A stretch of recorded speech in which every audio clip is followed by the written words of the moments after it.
ଆଜି ହେଉଛି ଜୁନ୍ ମାସ 30 ତାରିଖ ସୋମବାର।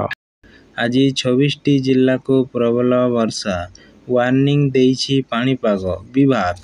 14ଟି ଜିଲ୍ଲାକୁ ୟେଲୋ ୱାର୍ଣ୍ଣିଂ ଜାରି କରାଯାଇଥିବା ବେଳେ 7ଟି ଜିଲ୍ଲାକୁ ଅରେଞ୍ଜ ୱାର୍ଣ୍ଣିଂ ଜାରି କରିଛି ପାଣିପାଗ ବିଭାଗ।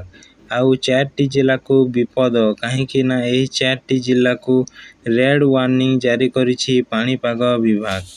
ଏହି 26ଟି ଜିଲ୍ଲାଗୁଡ଼ିକରେ ଆପଣ ବାସ କରୁଥିଲେ ଆପଣଙ୍କ ପାଇଁ ସତର୍କ ସୂଚନା, କାହିଁକି ନା ଏହି ଜିଲ୍ଲାମାନଙ୍କରେ ପ୍ରବଳରୁ ଅତି ପ୍ରବଳ ବର୍ଷା।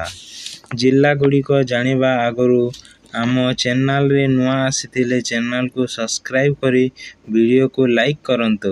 ୟେଲୋ ୱାର୍ଣ୍ଣିଂ ଜାରି କରାଯାଇଥିବା ଜିଲ୍ଲାଗୁଡ଼ିକ ହେଉଛି କଳାହାଣ୍ଡି, ନୂଆପଡ଼ା, ବଲାଙ୍ଗୀର, ବରଗଡ଼, ସୋନପୁର, ବୌଦ୍ଧ, କନ୍ଧମାଳ, ଗଜପତି, ଗଞ୍ଜାମ, ନୟାଗଡ଼, ଖୋର୍ଦ୍ଧା, ପୁରୀ, କଟକ, ଜଗତସିଂହପୁର, କେନ୍ଦ୍ରାପଡ଼ା। ଏହି ଜିଲ୍ଲାଗୁଡ଼ିକରେ 7 ସେଣ୍ଟିମିଟରରୁ 11 ସେଣ୍ଟିମିଟର ମଧ୍ୟରେ ବର୍ଷା ହୋଇପାରେ ଏବଂ ଅରେଞ୍ଜ ୱାର୍ଣ୍ଣିଂ ଜାରି କରାଯାଇଥିବା ଜିଲ୍ଲାଗୁଡ଼ିକ ହେଉଛି ଝାରସୁଗୁଡ଼ା, ସମ୍ବଲପୁର, ଦେଓଗଡ଼, ଅନୁଗୁଳ, ଢେଙ୍କାନାଳ, ଯାଜପୁର, ଭଦ୍ରକ। ଏହି ଜିଲ୍ଲାମାନଙ୍କରେ ବସବାସ କରୁଥିବା ବନ୍ଧୁଗଣମାନେ ସତର୍କ ରୁହନ୍ତୁ।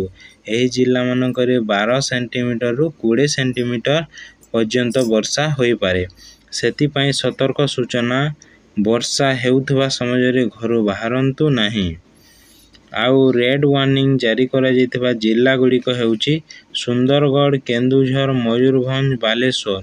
ଏହି ଜିଲ୍ଲାମାନଙ୍କରେ 20 ସେଣ୍ଟିମିଟରରେ ବର୍ଷା ହୋଇପାରେ ଏବଂ ଗଛମାନେ ମଧ୍ୟ ଢଳିପାରେ ଏବଂ 30ରୁ 40 କିମି ବେଗରେ ପବନ ମଧ୍ୟ ବହିପାରେ। ଏହି 4 ଜିଲ୍ଲାକୁ ବିପଦ, ସେଥିପାଇଁ ସତର୍କ ସୂଚନା। ରହିଲି, ଧନ୍ୟବାଦ।